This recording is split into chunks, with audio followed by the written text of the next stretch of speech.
Graça e paz para todos, boa noite. Amém? Está meio escurinho, mas estou vendo vocês. Vamos orar mais um pouco, feche seus olhos, pedindo ao Espírito Santo que nos socorra, que nos guie na vontade de Deus, que de fato sejamos meros instrumentos, que Ele possa falar como Ele quer, da maneira que Ele quer, através da nossa vida. Feche teus olhos, abre teu coração, que absolutamente nada tire tua atenção, teu foco nessa hora. Quero declarar quietude para tua alma, para o teu coração, tudo aquilo que impede a tua audiência, a tua compreensão da palavra de Deus, seja repreendido na autoridade do nome de Jesus. Que o Cordeiro de Deus, que o leão que ruge, possa conduzir as nossas vidas, falar aos nossos corações, aquietar a tempestade do interior. Pai, no nome de Jesus, damos graças a Ti, ó Deus, porque temos o Teu Espírito habitando em nós. Damos graças a Ti porque não vivemos mais uma vida de confusão, uma vida desorientada, uma vida oprimida, mas experimentamos a liberdade em Cristo Jesus. O Senhor, por sua graça e misericórdia, nos deu o seu Espírito Santo, nos salvou, nos resgatou da nossa vã maneira de viver, Senhor. Nós não merecíamos esse amor. Um dia estávamos perdidos, estávamos mortos, mas a tua graça nos alcançou, nos revivificou em Cristo Jesus. Queremos te agradecer, bendizer o teu nome, Senhor, te agradecer pela igreja, pelo corpo de Cristo, pelo privilégio, Senhor, de fazermos parte dessa grande família. Ó Deus, não somos mais pessoas sem referência, pessoas solitárias, mas fazemos parte do corpo de Cristo, somos membros do corpo de Cristo. Senhor, quantas bênçãos temos recebido de Ti, quantas dádivas, quanto o Senhor tem feito por nós. Pedimos a Ti nessa hora, em nome de Jesus, que o Senhor fale aos nossos corações, que o Senhor comunique nessa noite, de acordo, segundo a necessidade do Teu povo, Pai. Venha o Teu reino, guia-nos para o centro da Tua vontade, porque Tua vontade é boa, Tua vontade é perfeita, Tua vontade é agradável, Senhor. Repreenda toda oposição, toda objeção, ó Deus, e fala cada coração aqui nessa hora. É o que nós pedimos em nome de Jesus, em gratidão em nossos corações, para a sua honra, a tua glória, Senhor, e exaltação do teu santo nome, em nome de Jesus, amém. Abra sua Bíblia no livro de Mateus capítulo 27, Evangelho de Mateus.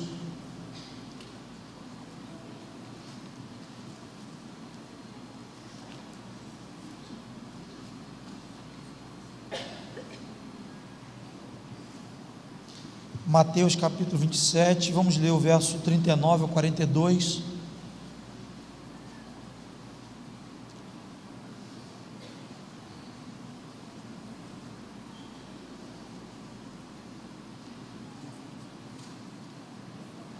Vamos ler a partir do 37 para ficar mais completo. 37 diz assim: quando já encontraram aí, diz amém. Por cima de sua cabeça puseram escrita a sua acusação: este é Jesus, o rei dos judeus. E foram crucificados com ele 2 ladrões, um à sua direita e outro à sua esquerda. Os que iam passando blasfemavam dele, meneando a cabeça e dizendo: ó, tu que destrói o santuário e em 3 dias o reedificas, salva-te a ti mesmo, se és filho de Deus, e desce da cruz. De igual modo, os principais sacerdotes, com os escribas e anciãos, escarnecendo, diziam: salvou os outros e a si mesmo não pode salvar-se. É rei de Israel, desce da cruz e creremos nele. Eu quero aproveitar esse texto para compartilhar um pouco sobre o poder da cruz de Cristo em nosso viver diário. Certamente histórico de vida cristã, aquela vida cristã vai e vem, instável, está baseado na falta de revelação, na falta de entendimento da cruz de Cristo em nosso viver diário.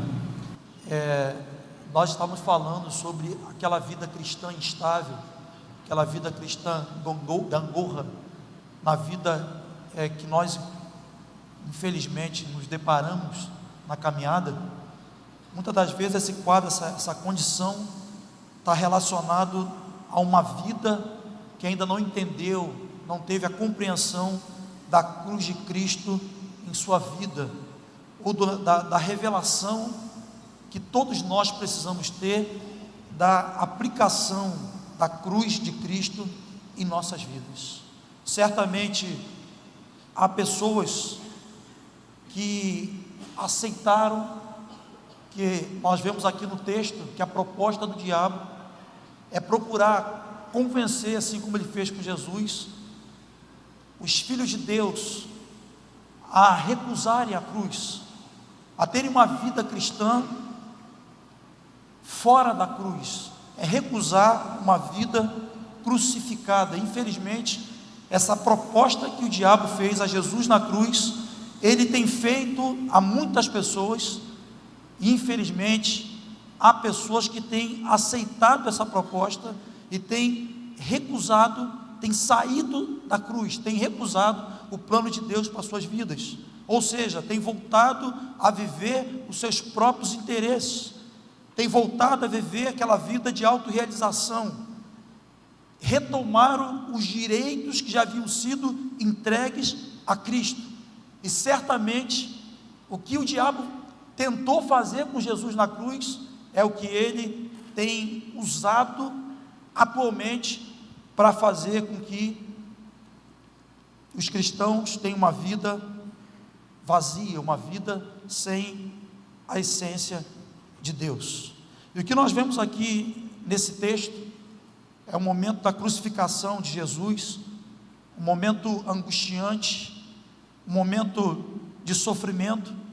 Conforme a gente vê no texto, Jesus estava debaixo de muita angústia, pulsos acelerados, febre, aquele senso de abandono, e exatamente nesse momento de angústia, de sofrimento, Jesus na cruz, o diabo se aproxima, como está no verso 40, e diz: tu que destrói os santuários em 3 dias, e o reedificas, salva-te a ti mesmo, se és filho de Deus, e desce da cruz. Salva-te a ti mesmo, se és filho de Deus, e desce da cruz. O verso 42, o inimigo diz: salvou os outros, e a si mesmo não pode salvar-se. O diabo fez essa proposta para Jesus, porque ele sabia que a escolha deliberada de Jesus pela cruz e a permanência nela significaria a sua derrota.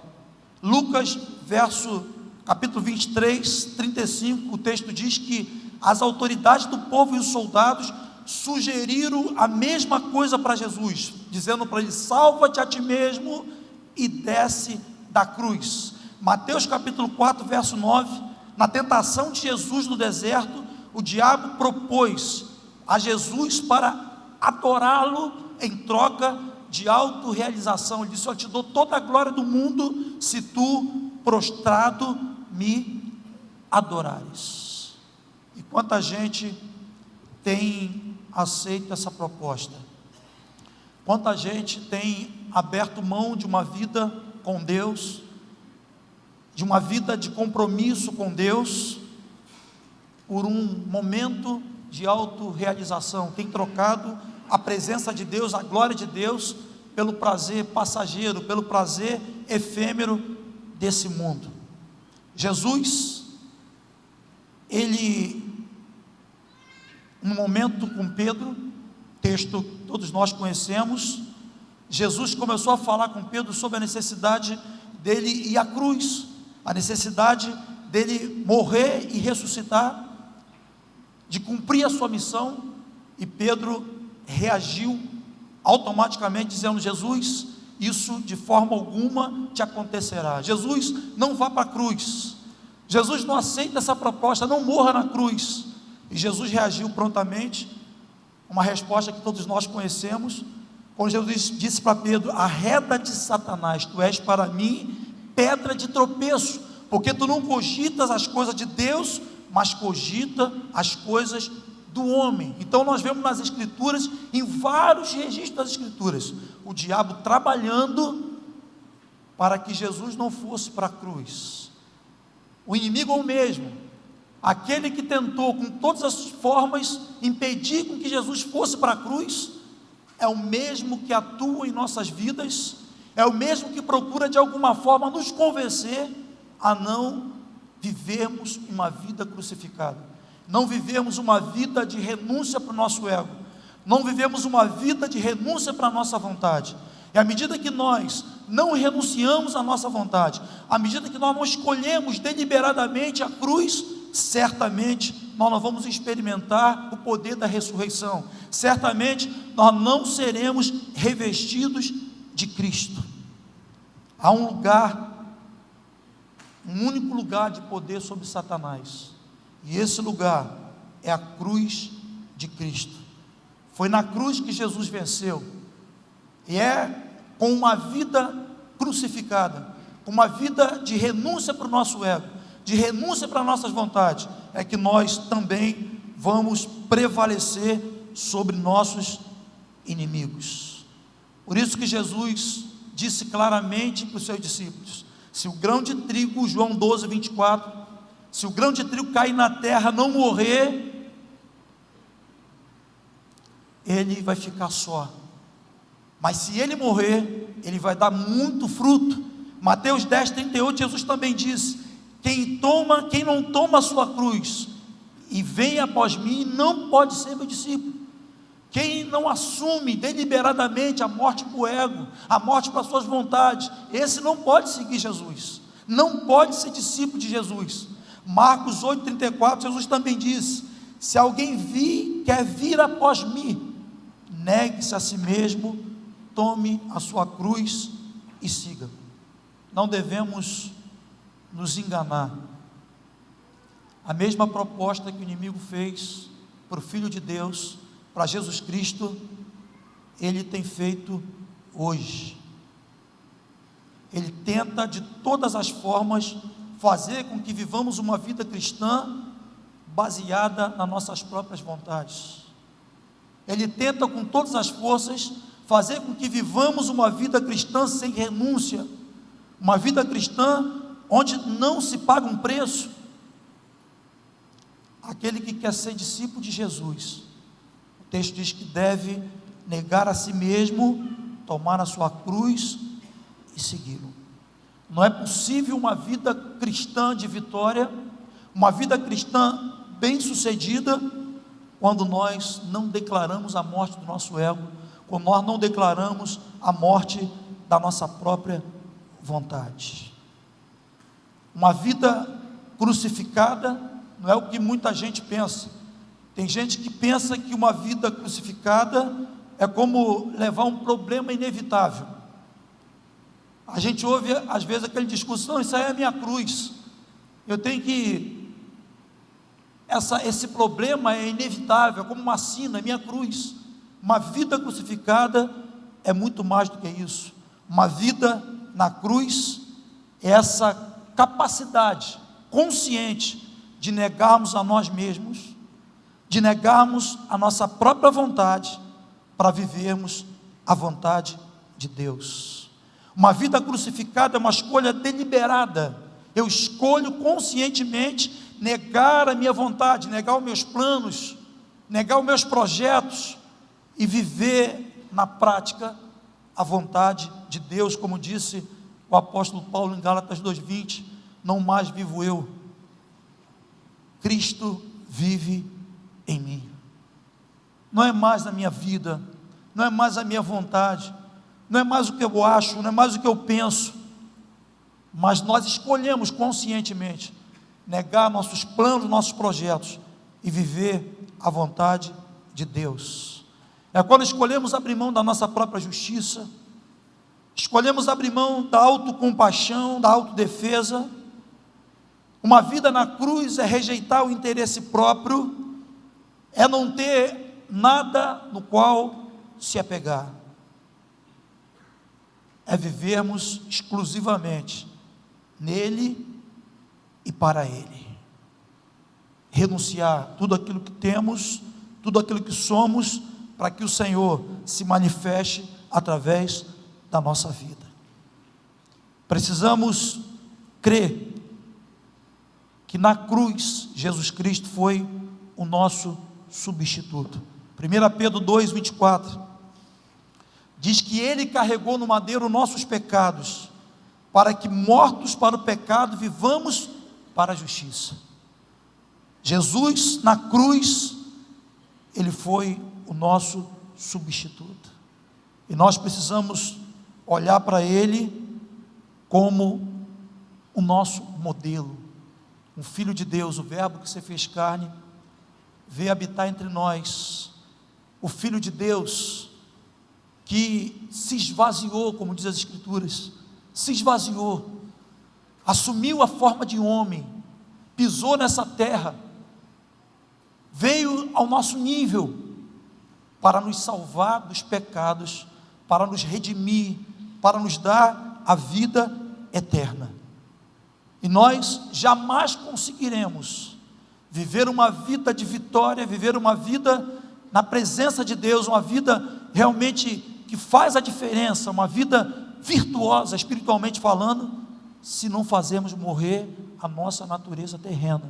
E fazer morrer a natureza terrena é fazer uma escolha consciente pela cruz de Cristo, dizer com toda a convicção que não mais vivo eu, mas Cristo vive em mim. E o inimigo está o tempo todo ao nosso redor, fazendo a seguinte proposta: desce da cruz, não vale a pena pagar o preço por essa causa. Ele está o tempo todo trabalhando, tentando nos convencer de que devemos renunciar à cruz, devemos abrir mão da cruz. Eu ouvi uma pessoa me dizer assim: eu não sei se vale a pena eu pagar o preço que eu tenho pago no reino de Deus. Eu não sei se vale a pena. Eu estou pensando seriamente em voltar para os meus planos, viver a minha vida, retomar a minha vida. A pior coisa que alguém possa fazer é requerer a sua vida de volta. Jesus disse que aquele que perder a sua vida, achará. Perder é aquele que entrega a sua vida a Ele, ao único que tem capacidade, condição de governar sobre nós, de dirigir os nossos passos. A melhor coisa que qualquer homem, qualquer pessoa possa fazer, é entregar a sua vida a Jesus, com tudo que Ele tem, tudo que Ele é, entregar ao governo, ao senhorio de Jesus. E a pior coisa que alguém possa fazer é querer presidir, dirigir os seus próprios passos. E Ele disse: eu quero retomar minha vida, eu quero viver minha vida. Aquele que perder a tua vida, diz o Senhor, por amor a Ele, Ele vai ganhar a sua vida. Mas aquele que reter a sua vida, quiser ficar com a sua vida, ou seja, se autogovernar, o texto diz que ele vai perder a sua vida. O inimigo, ele trabalha de todas as formas, com todas as suas forças, para fazer com que rejeitemos a cruz em nossa vida. Eu vi uma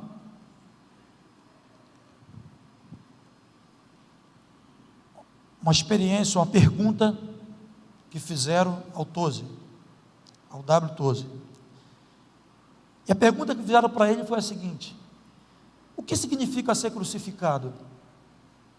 E ele respondeu: o crucificado não olha para trás. Segundo, o crucificado não volta atrás.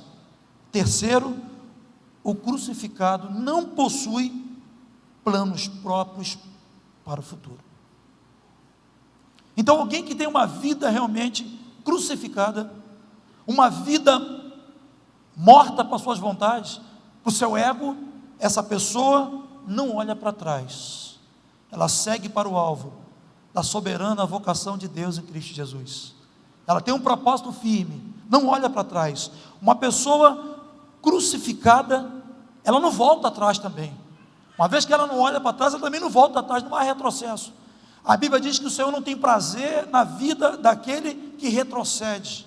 Nosso caminhar com Deus é um caminhar progressivo, olhando para Ele, autor e consumador da nossa fé. E aqueles que crucificaram suas vidas com Cristo, esses também não possuem os planos próprios.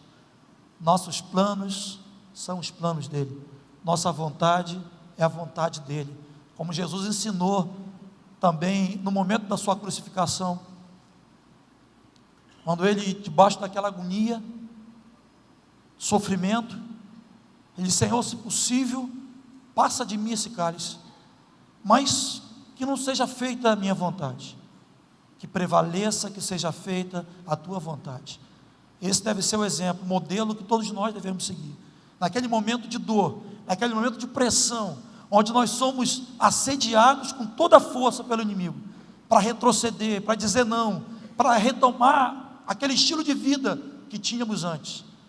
Devemos ser firmes em dizer: não mais vivo eu, Cristo vive em mim. Devemos ser firmes em dizer: Senhor, que não seja a minha vontade, mas que se faça a tua vontade. Não há uma forma poderosa e eficiente de nós prevalecermos contra todas as ciladas do inimigo do que uma vida crucificada. Nós não temos mais o que perder, entregamos tudo para Ele. Está tudo nas mãos do Senhor. E eu quero fazer uma pergunta para você, para que a gente possa dedicar um tempo de oração. Eu sei que você não é uma exceção. Você que um dia escolheu caminhar com Jesus.